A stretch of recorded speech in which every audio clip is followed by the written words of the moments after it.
Hey my friend, today is packed with explosive news. We have a somewhat crazy ex-Liverpool guy offering our players and making a fool of himself.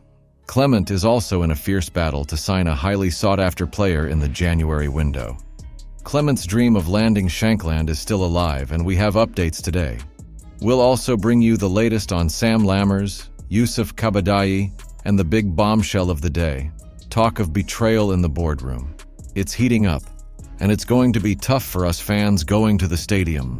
Former Liverpool defender Jose Enrique, now a football agent, has reportedly offered two players, including Rangers attacking midfielder Todd Cantwell to Lecce coach Luca Gotti. However, Enrique mistakenly sent the offer to the wrong Instagram account, a fan page dedicated to Gotti called Luca Gotti Reacts.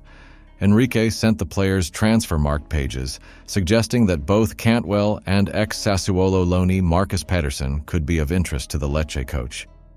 Pedersen has returned to Feyenoord after a one-year spell at Sassuolo, while Cantwell had a solid season, scoring 5 goals and providing 4 assists in 26 appearances in the Scottish Premiership during the 2023-24 season.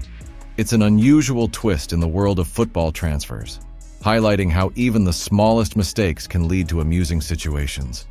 We'll have to wait and see if this mix-up affects any potential moves for Cantwell or Pedersen.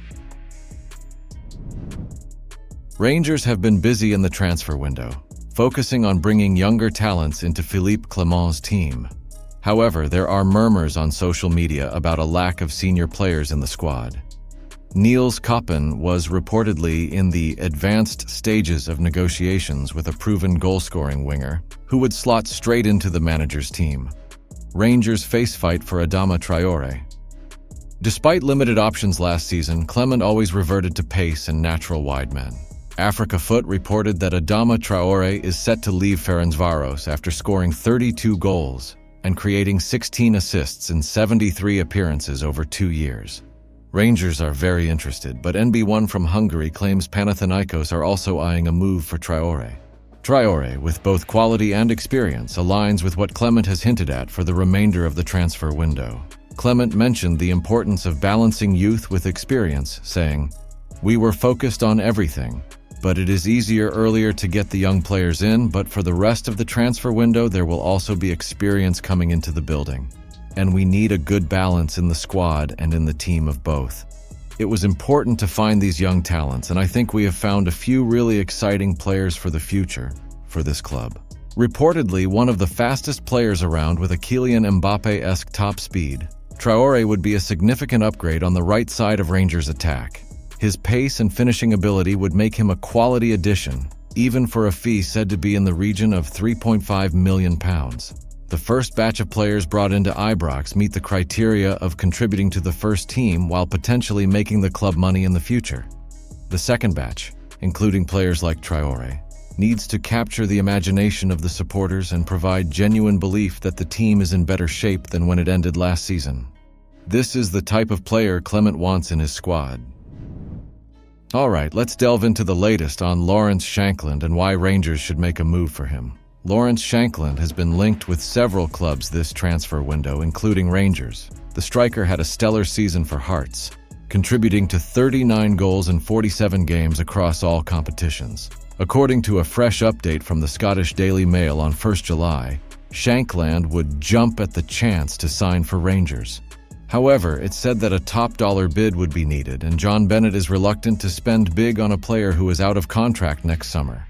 Instead, Rangers have agreed on a deal to sign Hamza Igamani, who is likely to be announced later on Wednesday, 3rd July.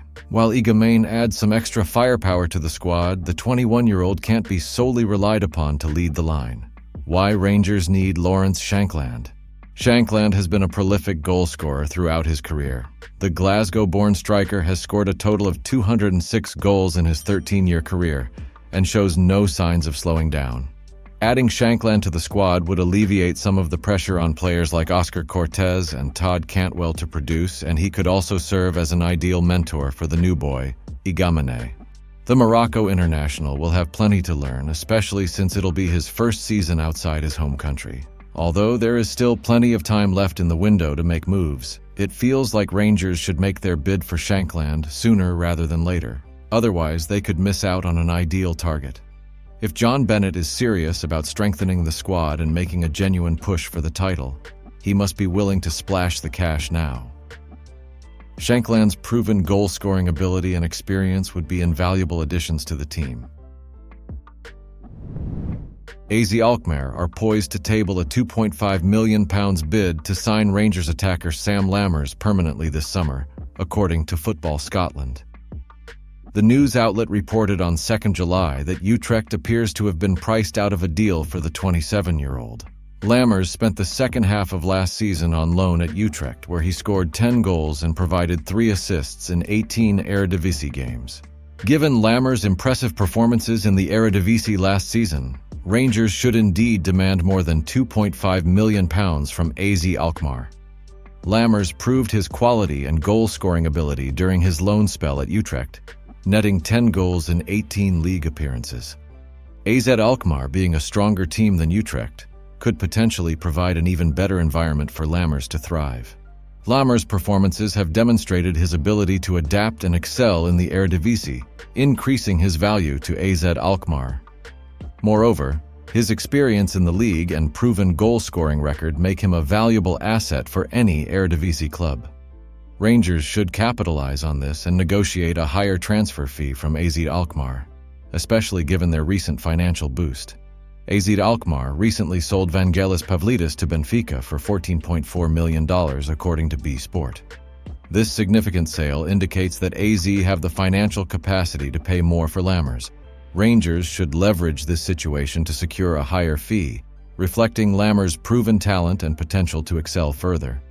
Rangers must be strategic in their negotiations with AZ Alkmaar to ensure they receive a fair price for Sam Lammers, considering his impressive loan spell and the recent financial transactions of the Dutch club. If AZ truly value Lammers and see his potential contribution to their squad, they should be willing to meet a higher valuation. Alright, let's dive into the latest transfer news involving Youssouf Kabadayi and Hamza Igamane. Youssouf Kabadayi will not be heading to Rangers this summer. The Bayern Munich youngster has agreed to a permanent transfer to fellow Bundesliga side FC Augsburg. The 20-year-old German, who was heavily linked with a move to the Scottish Premiership, was expected to become the 6th signing for Philippe Clement, with Hamza Igamane set to be the 5th. Sources in Germany, including Toby Altscheffel on social media site X, report that Kabadayi is set for a medical at Augsburg today. Assuming all goes well, he will sign a 4-year deal until the summer of 2028. The move is believed to be worth around £800,000 for Bayern, with add-ons factored into the deal. Kabadayi spent time at Schalke last season to aid his development, but with just 12 months remaining on his contract in Munich, Bayern have opted to cash in. Meanwhile, Hamza Igamane's move to Rangers has edged closer after the player bid an emotional farewell to his current club, FAR Rabat in Morocco. The 21-year-old striker is en route to Glasgow to seal his move to the Scottish Premiership. He expressed his gratitude and appreciation for his development at FAR Rabat through a heartfelt message on social media. While Youssouf Kabadayi will not be joining Rangers, the imminent arrival of Hamza Igamane is an exciting development for the club.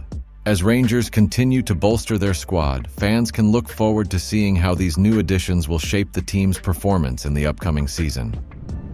Major Rangers stadium update emerges as Ibrox's betrayal leaves club chiefs scrambling to find temporary home. Rangers are reportedly set to strike a deal with the Scottish FA to play their home matches temporarily at Hampden Park for the start of the new season. This situation arose after former CEO James Bisgrove botched the planning of summer renovation works on the Copland Road stand before quitting his role and accepting a new job in Saudi Arabia. As a result, Ibrox will not be fit for the opening games of the Scottish Premiership campaign and their Champions League qualifiers. Bisgrove's sudden departure and the ensuing betrayal have left club chairman John Bennett scrambling to find an alternative venue for the 50,000-strong Gers home support. Bennett has already held talks with Scottish rugby officials about the possibility of renting BT Murrayfield, which will host Rangers' pre-season friendly with Manchester United later this month. However, according to the Daily Record, the National Stadium, Hampden Park, has emerged as a strong alternative. So although discussions with the SFA have been described as extremely complicated, the move to Hampden Park appears to be gaining momentum. SFA President Mike Mulroney and Chief Executive Ian Maxwell are reportedly keen to facilitate the contingency plan, despite initial concerns that the newly relayed pitch following P&K's concert might not be ready for the start of the domestic season. No date has been confirmed for Ibrox to be available again. The club is likely to expedite the progress of a return to their own venue by opening 3 stands to accommodate their fans before the current works are fully completed. Scotland's first international game back at Hampden is scheduled for September 5 against Poland in the Nations League. A Daily Record source commented, "There are still a number of live options on the table because it's all extremely complicated at this stage.